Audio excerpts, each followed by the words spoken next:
안녕하세요. 팔꿈치로 로우블로 팔로우입니다. 오늘은 약속대로 다니엘 코미어가 은퇴하면 영상을 만든다 약속했는데 사실은 실시간 키고 떠드는 게 더 많은 내용을 전달할 수 있다 판단되지만 영상화하여 올리겠습니다. 저는 다니엘 코미어라는 선수를 가장 좋아합니다. 이유는 실력도 탑이지만 종합격투기 선수로서도 항상 말도 안 되는 악조건에서 싸워야 하는데 코미어 본인의 인생도 말도 안 되는 아픔을 이겨낸 최고의 인간이기에 우선 다니엘 코미어 선수 수고하셨고 앞으로 UFC 해설자로서 더 멋진 모습 기대하겠습니다. 항상 Go DC를 외치며 옥타곤으로 달려오는 코미어는 아마 경기 시작 전 자신의 손으로 자신을 때리며 학대하는 선수 중 가장 위대한 선수일 것입니다. 코미어는 여러분들이 그토록 좋아하는 NCAA 올 아메리칸 디비전 1 레슬러 출신으로 심지어 미국 자유형 레슬링 국가대표였으며 거기다 주장을 할 정도로 그 리더십이 좋은 운동선수이며 투기선수로 전향을 한 후 예전에 제가 영상으로 만든 최강의 종합격투기 팀 AKA의 주장으로 활약하며 운동선수로서 특별한 선수임을 또 한 번 증명하며 무마 선수 생활을 합니다. 우선 운동선수 다니엘 코미어를 말하기 이전 인간 다니엘 코미어, 사람 다니엘 코미어에 대해 알아보자면 부르는 아이콘이며 이토록 파도 많은 인생이 있을까 싶을 정도로 불우한 유년기와 인생을 보냈습니다. 코미어의 어린 시절은 그야말로 이런 사연을 가지고도 이토록 바른 인생을 살았다고? 의아할 정도로 그 인생이 처참했습니다. 자신의 아버지가 자신의 새엄마의 아빠에게 살해당하는 범죄에 휘말리며 한순간에 아버지를 잊는데 이때 코미어의 나이는 7살. 누구도 보호해주지 않고 이 상황을 이해시켜줄 사람도 없고 자신이 지금 어떤 종류의 슬픔을 마주했는지 또 앞으로 아버지 없는 인생은 어떻게 버텨야 하는지 아무도 알려주지 않는 폭풍의 한 가운데서 자란 코미어는 학교에 가게 될 나이가 되었는데 학창시절에는 자신의 사촌과 친구가 교통사고로 코미어 곁을 떠났으며 어린 나이에 남들은 한 번 겪기도 힘든 일을 연이어 겪으며 슬픔을 이겨내야 했고 대학교에 들어가서는 그야말로 중마고우 자신의 이런 아픔을 이해해주고 보듬어주는 둘도 없는 친구를 비행기 사고로 또 잃었으며 성인이 되어서는 자신의 친딸이 교통사고로 사망하는 일을 겪는데 자식을 먼저 하늘에 보낸 슬픔은 그 크기를 담을 말이 없어 어떤 말로도 표현이 안 된다는데 이런 말도 안 되는 아픔을 겪고 누구라도 삶의 의지를 잃었을 상황에서 코미어를 지탱해 준 것은 단 하나, 바로 운동, 레슬링. 어린 시절 많은 괴롭힘으로부터 지켜준 자신의 유일한 희망 레슬링. 코미어는 국가대표가 되어 2004년 동메달 결승전을 앞두고 역전패.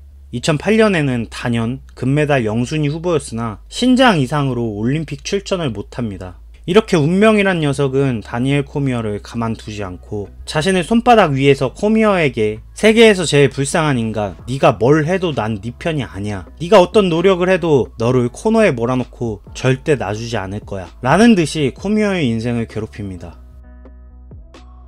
여러분 한번 생각을 해보세요. 소중한 사람이 3명이 떠났고 아버지와 그의 딸이 하늘나라에 갔으며 그 고통을 이겨내기 위해 또 그가 그 고통의 보상이었던 고통을 이겨냈다는 증표, 올림픽 메달을 한 번도 따지 못하게 됩니다. 여담이지만 다니엘 코미어의 인생을 나는 감당할 수 있어. 내가 다니엘 코미어보다 더 힘들어 라고 그 누가 당당하게 나와 얘기할 수 있을까요? 코미어 커리어의 레슬링과 MMA 선수로서의 기록입니다. 여기에 올림픽 메달이 보이시나요? 단 하나의 메달도 없습니다. 다니엘 코미어는 올림픽 금메달, 영순이라는 엄청난 재능에도 결국 올림픽에서 금메달은커녕 메달 하나 따지 못하고 거의 모든 무마 선수가 그러하듯 한 종목에서 실패를 경험하고 무마로 넘어오게 됩니다. 코미어는 한마디로 재능과 실력은 있지만 재수가 없어서 그 빛을 보지 못하고 무마로 넘어온 케이스인데 중소단체 헤비급에서는 거의 상대가 없을 정도의 실력을 보이며 레슬링 노메달과 과거의 아픔에 대한 안갚음이라도 하듯 미친듯한 실력을 보이던 코미어에게 마치 한 줄기 빛처럼 기회가 옵니다. 그 기회는 바로 늦은 나이 무마에 데뷔한 코미어에게 스트라이크포스 헤비급 토너먼트에 참가할 기회였는데 정확히 말해 알리스타 오브레임의 대타로 들어간 대회였고 여기엔 60억 분의 1 효도로도 참여한 대회였습니다. 코미어는 스트라이크 포스에서 효도르를 침몰시킨 풀약 안토니오 실바와 전 UFC 헤비급 챔피언 조시 바넷에게 클래스 차이를 보이며 갑자기 나타난 헤비급 신성 블랙 효도르라 불리며 격투기 팬들에게 엄청난 주목을 받기 시작합니다. 그렇게 얼마 후 스트라이크 포스는 자연스레 UFC에 합병되게 되는데 이때 코미어 또한 UFC 선수로서 활약할 기회를 얻게 됩니다. 코미어는 UFC에 와서도 항상 불리한 신체 조건과 몸무게를 지니고 싸웠는데 이는 60억 분의 1 효도르, 70억 분의 1 케인 벨라스케즈보다 더 심한 경우인데 처음 코미어의 키가 180cm가 조금 안된다고 보는 전문가들도 많았지만 시간이 지날수록 아무리 커봐야 177cm이며 175cm에서 176cm 정도로 보는 게 맞다고들 말하고 있고 제가 봐도 176cm 이상은 안된다고 보여집니다.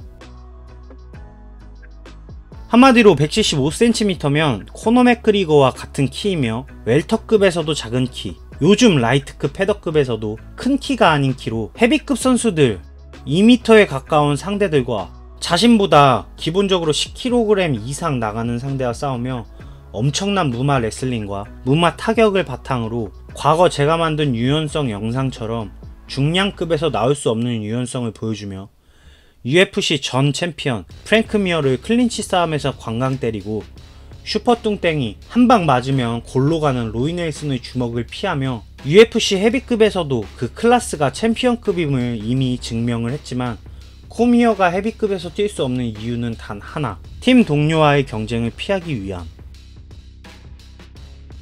어릴 때부터 소중한 사람을 잃은 아픔으로 코미어는 동료에 대한 사랑과 우정, 즉 동료애를 끔찍히 생각하는데 개인적으로 리얼 헤비급 파이터 코미어가 그냥 헤비급에 있어도 엄청난 헤비급 파이터였을 거고 케인 벨라스케즈의 유리몸 때문에 두 사람이 마주칠 일은 거의 없었다고 보여지는데 뭐 지난 일이기 때문에 이렇게 아쉬운 거지. 이때부터 어쨌든 전설이 시작됩니다.